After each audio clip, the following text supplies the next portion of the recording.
name's Lee Henson Hasty. I'm the Senior Director of Theological Education Funds Development at the Presbyterian Foundation. I do this with the Committee on Theological Education joyfully.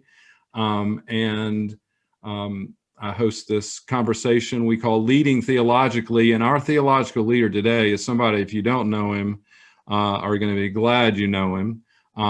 He said a minute ago, unofficially, that he sees me, and he does. And I see him, and I'll say what he said to me many times: it's good to see you.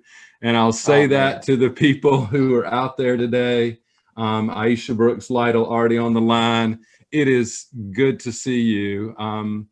You're such a gift, Greg, to the church and the world, to the Theological Academy, to the MBA. I see.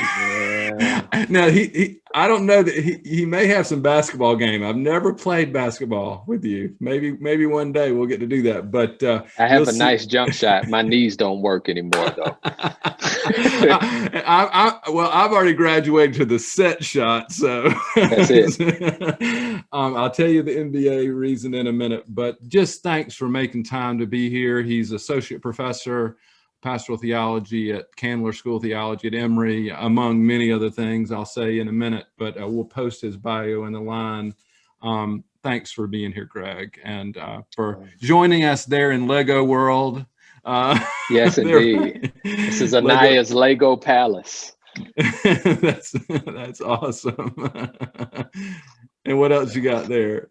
This was that's part recent. Of the. That's she's got some Lego game. I mean, well, this was our spring break, assignment. So I'll keep that close. Okay, that's good.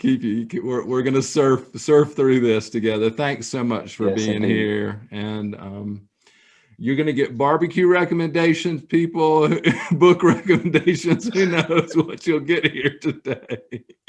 Greg and I met, I think, is where we met. I know where we really became family. Sitting on the board together at the Forum for Theological Exploration, a board we both, by God's grace, actually chaired. And what a gift that organization is. He is an author. Some of you know him by his first book with Abington Press, Cut Dead But Still Alive, Pastoral Care with African American Men. Just such powerful stories. All of his writing has that.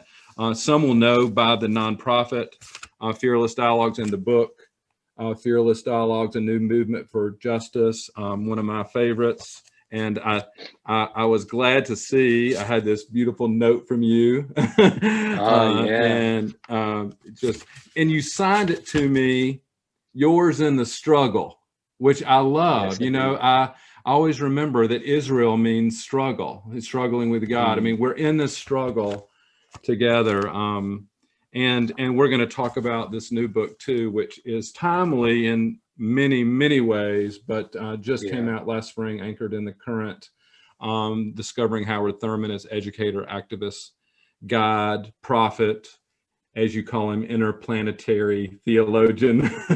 Yes, indeed. And your anchor. So friends, thanks for being here. Living Wisdom of Howard Thurman. I think you know this. Each week I ask the Katie Geneva canon question about vocation, which is, what is the work your soul must have? But I also always ask the Howard Thurman question, what is it that's making you come alive? And so I'll ask you, Dr. Ellison, what is making you come alive? Yeah.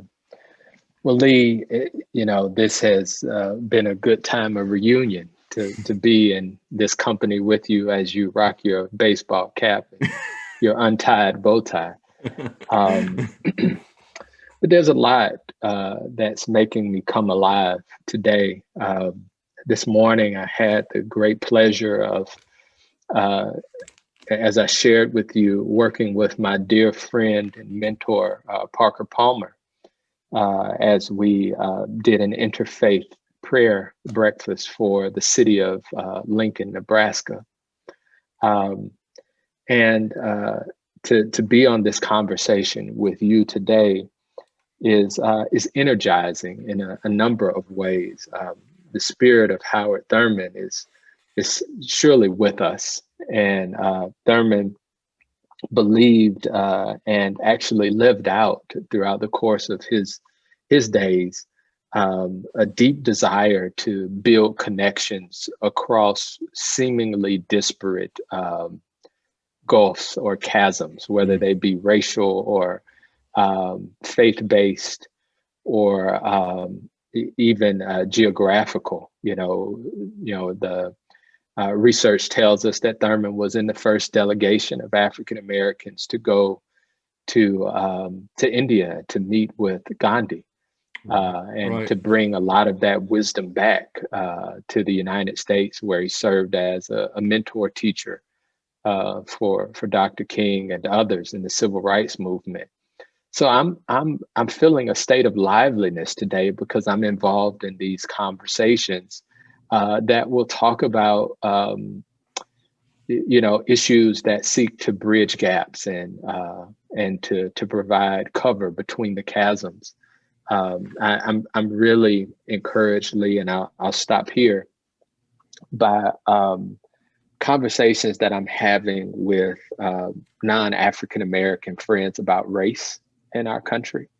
Had a great conversation last night with an Asian American family. And our city and our country have been hit particularly hard over the past several weeks. But the shooting at the spa was literally 2 minutes from my children's school. And there are a couple of Asian American families in our community that are really more sensitive to these issues in ways that they are becoming increasingly aware of race and racism in our country. And the fact that these conversations are, not just part of a news cycle, but a part of our way of being is actually giving me life, because I think it will provide a better world for our great grandchildren, Lee. That's beautiful. Great grandchildren. That's a lot. That's important to think about. Let me just say on that note, friends, I think I'll just go ahead and say it. I think others have said it. I think Greg Ellison is a modern day contemporary mystic. He knows how to ask the kind of questions the church and the world and people who think theologically need to be asking. And what a great question that you just sort of pose there is, what is the world we want to give not just to our children, but to our grandchildren and great-grandchildren? And what can we do today? There you are, literally minutes away from ground zero in many respects that you just described. And it takes a lot. I mean, it's a lot of courage, a lot of being centered. You were part of this beautiful documentary. If you haven't seen it, folks, by Journey Films, Backs Against the Wall. This is about Thurman. Howard Thurman, and all-star cast who are part of that project. It feels like our back is against the wall right now on so many fronts, and we're at ground zero.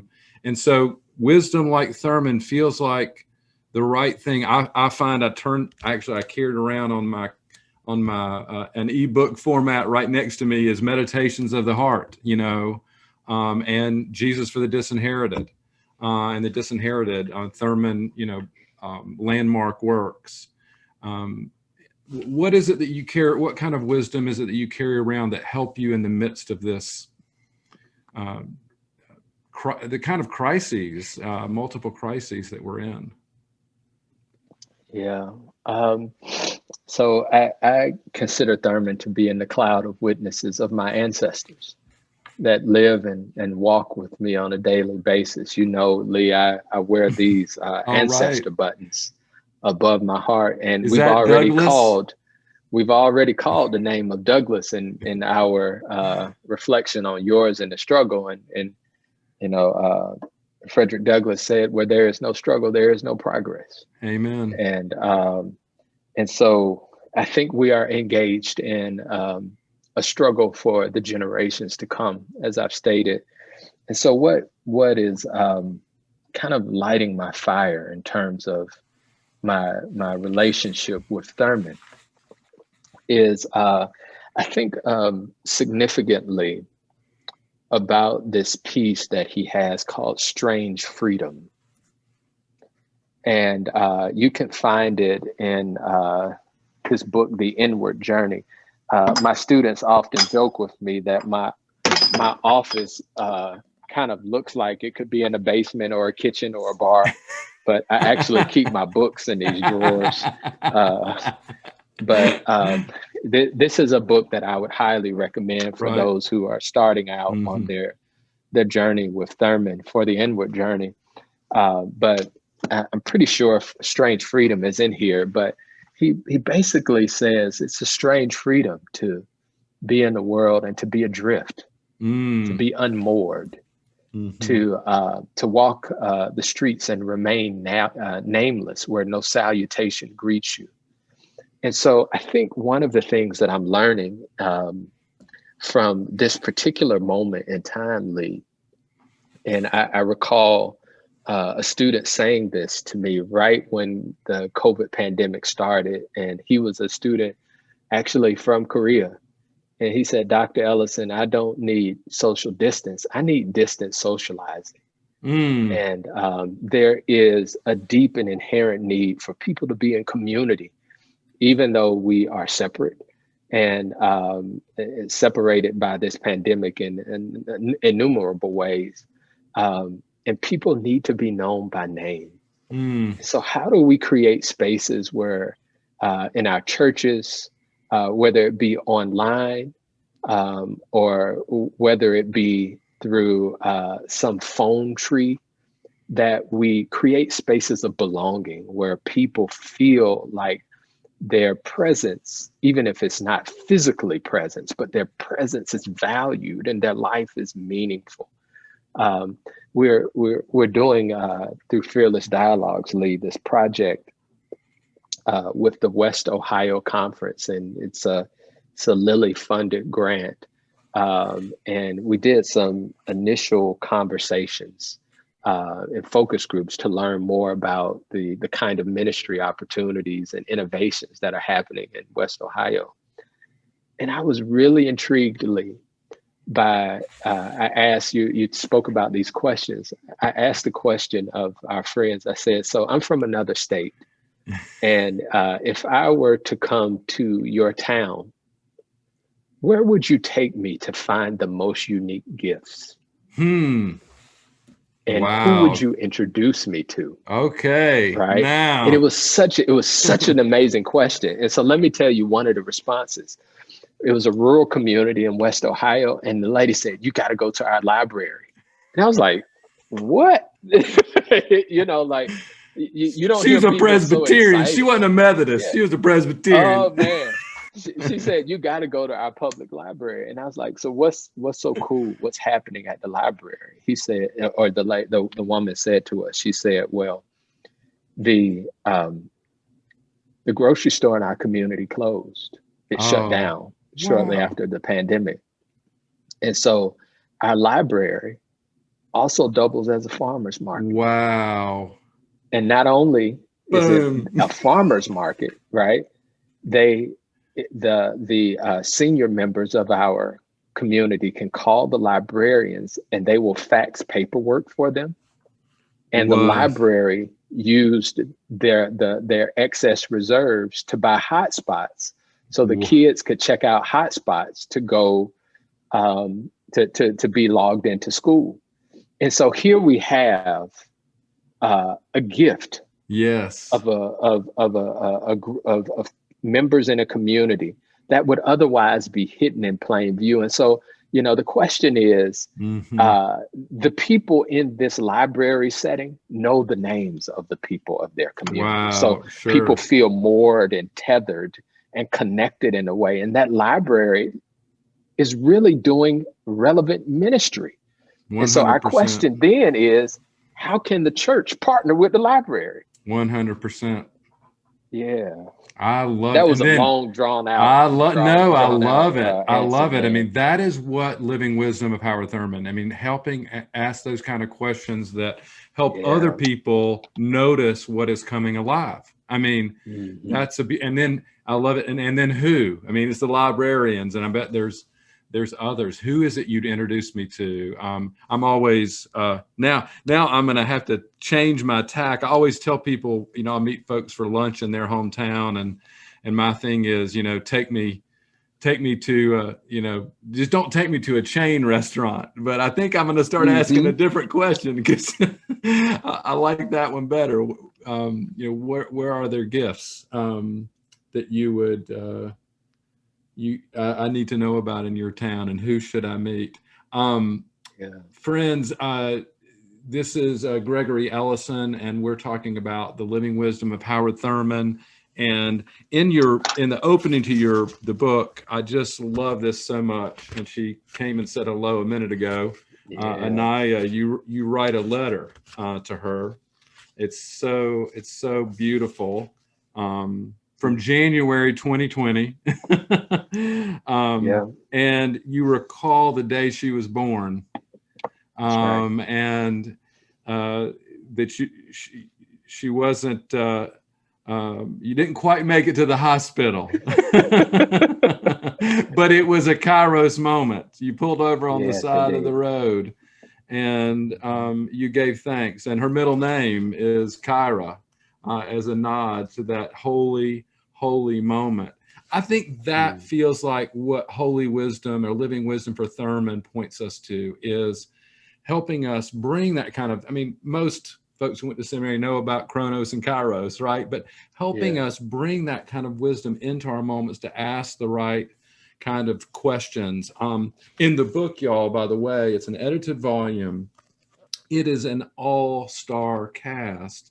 And it's an all-star cast because they weren't just getting together to write. They were getting together to be a community, you shared with me. We're going to post a picture, I think, of this amazing group, Patrick Claiborne, and you tell people you should know about him. Martin Doblemeyer, who is the producer of the film. The film Backs Against the Wall, and Marion Wright Edelman, the Children's Defense Fund. It's unbelievable. Walter Fluker, Parker Palmer, Luke Powery, Tyler Yohin Sit, who I love, Matthew Williams, Barbara Brown Taylor, Starsky Wilson. It's a great, beautiful group of people. And you said many of them didn't even know each other before they got together at the Haley Farm, by the way, y'all. I mean, I'm not making this up. I mean, that had to be just heaven on earth for y'all to get together. Yeah, it literally was heaven on earth. And, you know, you shared with me before we got on, Lee, that this is an opportunity for you to commune with good friends. And you told me that one of your conversation partners that's been on this show with you is Brian Blunt. Right. And Dr. Blunt has been a longtime mentor teacher of mine. And he teaches in one of his books about pockets of resistance. I think it's Go Preach, the book on Mark, where he talks about pockets of resistance. And pockets of resistance are Kairos moments. And he says there are these moments where human action meets divine intervention, and you know, something breaks into history, and the moment becomes timeless. It allows you to rethink your past, to envision new possibilities for your future, and it enlivens you in the present. That is a pocket of resistance, and we felt that when we all gathered on the Haley Farm in I guess it was October of 2016. This idea to pull a book like this together came upon the invitation of my dear friend Bob Ratcliffe, who's the senior editor over at Westminster John Knox Press. And he said, Greg, you know, I'd like for you to dream of a book, and what would you like to do? And I said, I'd like to bring together some of my closest friends, and not just on a page, but physically together, so Right. that we could envision what might happen if we wrote a book about the living wisdom and of Howard Thurman and how it continues to inspirit and enliven our own daily walk. And what we could not expect, Lee, that this was far more than a conference. It's not academic. It was more like a family reunion, and Mm-hmm. it was animated by our own Matthew Williams and Stephen Lewis. And we went through a series of community building exercises where we learned from each other and we shared meals together. And I'm not sure if you've been on the Haley farm, but it's Yes. holy ground. Right. And once those gates closed, these very public individuals felt like I could take off my mask. And Mm. so when we left that time together, Lee, we knew that something unique had happened. And as you stated, there were members of our group who wept Wow. because it felt like heaven on earth. Mm. It was heaven on earth. Mm. We felt surrounded by angelic presence. Mm. And I think that's what Thurman is calling us to do as we build community, as we wrestle with life's hardest questions. Mm-hmm. There is intergenerational, interfaith, um, interclass connections that we might not otherwise encounter. But there needs to be some intentionality in creating these spaces. And I think that's a great opportunity for churches, and to do it around really simple yet hard questions. Who am I? Or better yet, who are we? What is our identity Mm-hmm. as a faith community? Right. Why are we here? What is our purpose? Mm-hmm. You know, and a great Thurman question, one of my favorites. And I hope you. What? I was hoping you were going to say Yeah. this. What must, not what could or what should or what might, but what must? That's a moral imperative. What must we, as a faith community, what Mm-hmm. must we do? Not dream or think or imagine, but what must we do to die a good death? And it seems like a grim question to ask in our country that is, riddled by racial trauma Mm-hmm. and these mass shootings and the pandemic. But according to Thurman, a good death is really predicated on living a good life. Amen. And I think this is a question of legacy that we must ask individually and that we must ask as faith communities. We're not going to be here forever, but how are we creating a better world for those who come behind us by the work that we do today? Right. Gosh, I can't believe our time is speeding by here, but that legacy question, I mean, it's something at the Presbyterian Foundation we talk about a lot, and it's so important. Yeah.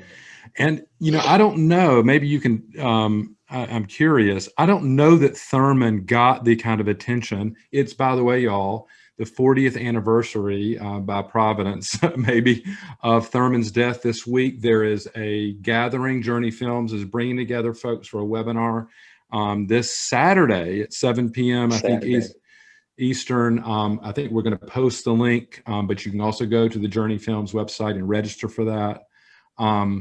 But Thurman, I'm not sure he got the attention. I mean, the Fellowship of All Peoples. I mean, he was at Morehouse. He was at he was a dean at Boston University, where the center, Howard Thurman Center, is. It continues. Mm-hmm.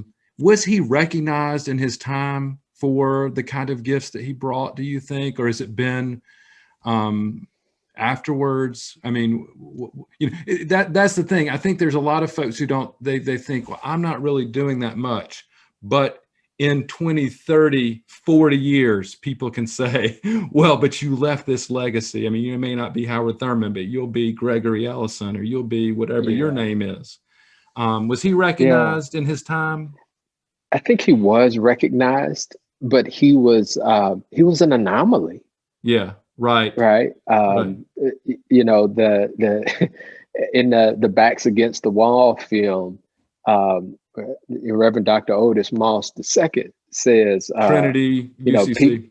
Mm-hmm. at Trinity UCC, he said, you know, well, we were looking for a Moses and we got a mystic, you know, because, you know, Thurman had this authority Mm-hmm. as a religious thinker, and very much respected and well regarded, right? In the sense that Dr. King, you know, had his dog-eared copy of Jesus and the Disinherited that he carried with him everywhere. You know, Yes. when Dr. King was stabbed in Chicago, Thurman was at his bedside. Wow. When Dr. King was at Boston University, right? Um, Dr. King would go to Thurman's house and they would listen to Jackie Robinson play baseball on the radio. And so Dr. King knew who Thurman was, and so did folks like Benjamin Elijah Mays and Jesse Jackson. But he was also known nationally, Mm-hmm. right? Because Life magazine in 1953 voted him as one of the most influential religious leaders, 12 most influential religious leaders in the country. In 1953, this is a Black man. Wow. Alongside William Sloane Coffin and Billy Graham and others. So he was recognized, but people didn't know what to do with him. Right. They didn't. I mean, and we're still working on that. He did not fit into the box. Was he right. an activist? Was he a scholar? Right? Because he wrote, but he didn't write the kind of books that scholars write. Right. Is he a preacher? But he doesn't hoop like Black preachers that we know.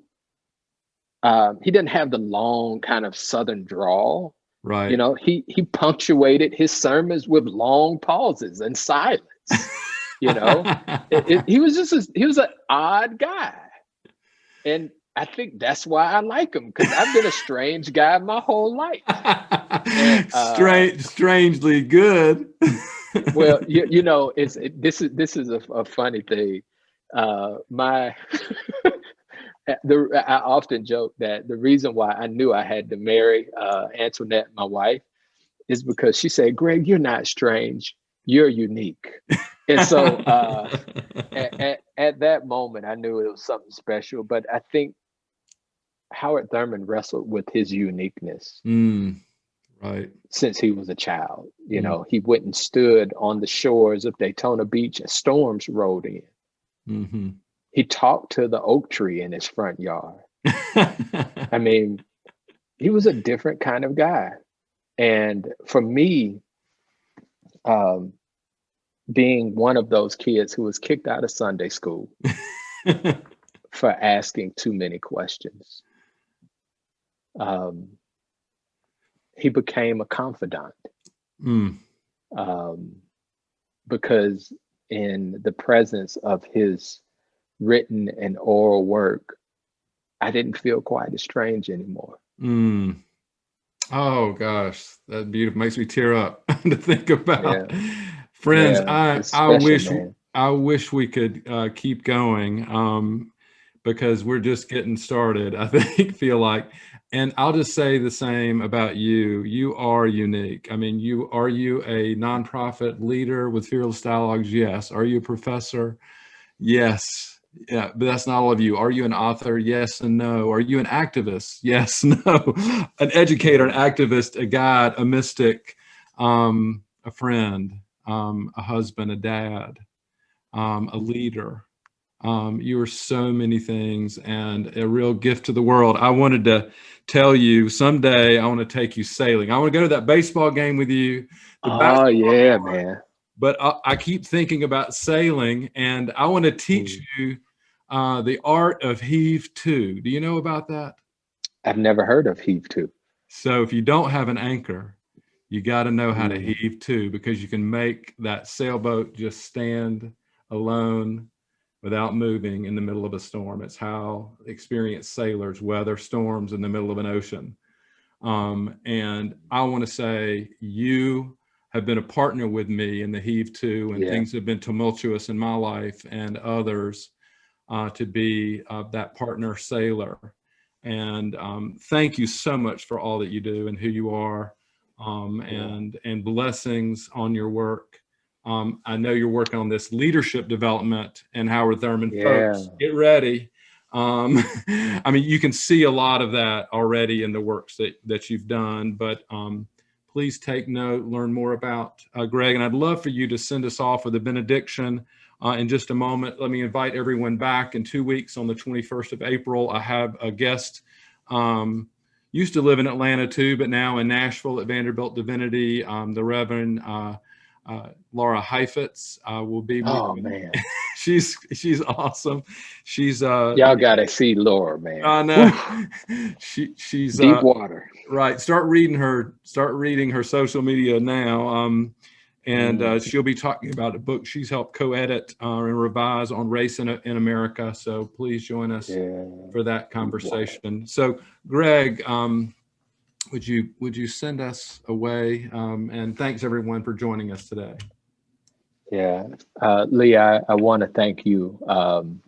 Heave to is a new metaphor for me, but I want to thank you for being a good teacher and friend.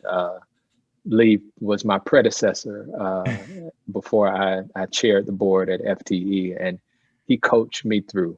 And so, thank you for your graciousness, your friendship. For being a good teacher and friend to me. Friends, and as a benediction, I'd like to read these words from Dr. Howard Thurman as we approach the 40th anniversary of his passing. Look well to the growing edge. All around us, worlds are dying and new worlds are being born. All around us, life is dying and life is being born. The fruit ripens on the tree. The roots are silently at work in the darkness of the earth against the time where there shall be new leaves, fresh blossoms, green fruit. Such is the growing edge. It is the extra breath from the exhausted lung. The one more thing to try when all else has failed. The upward reach of life when weariness closes in upon every endeavor. This is the basis of hope. In the moments of despair, and the incentive to carry on when times are out of joint and people have lost their reason. The source of confidence when worlds crash and dreams whiten into ash. The birth of the child, life's most dramatic answer to death. This is the growing edge incarnate. Look well, my friends, to the growing edge. God bless you on your journey. Amen. Amen. Hallelujah. That feels like Eastertide. And thanks again. Thanks everyone for being here. We'll look forward to seeing you soon.